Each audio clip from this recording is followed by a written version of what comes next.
Ici, pas de gâchis. Les proportions des repas sont minutieusement calculées par la responsable du restaurant. Pour 80 couverts par jour, c'est environ 40 kg de viande et 20 kg d'accompagnement. Les lundis, il y a plus de personnes, elle va en faire plus. Le mercredi, il y en a moins, elle va en faire moins.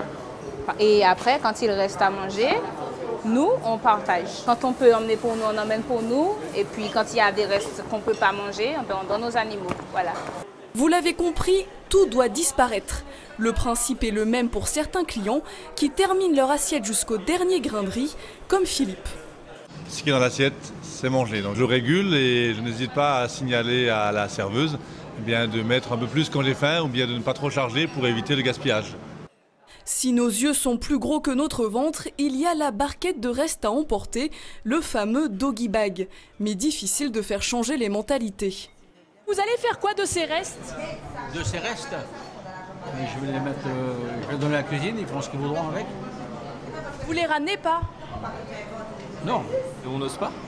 C'est peut-être qu'on se dit que ça fait bizarre de demander au restaurant de remporter les choses, et même rien que l'appellation doggy bag dans sa traduction absolue, c'est un peu péjoratif.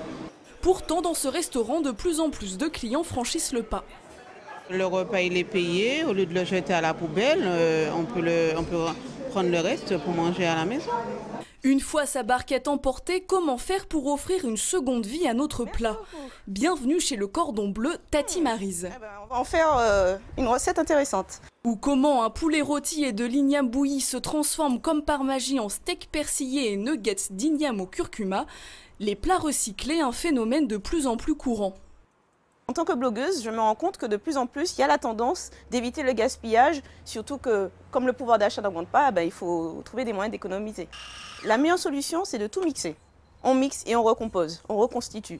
Donc on peut le mettre en parmentier. En tout cas, il ne faut surtout pas jeter. Au mieux, on congèle en attendant d'en avoir plus en quantité, mais alors sinon, on le prépare, on le détaille et on se régale. Selon une étude de 2012, un Martiniquais jette 90 kg de déchets alimentaires et végétaux par an. Avec ces nouveaux plats, espérons que maintenant, ce soit la poubelle qui ait faim.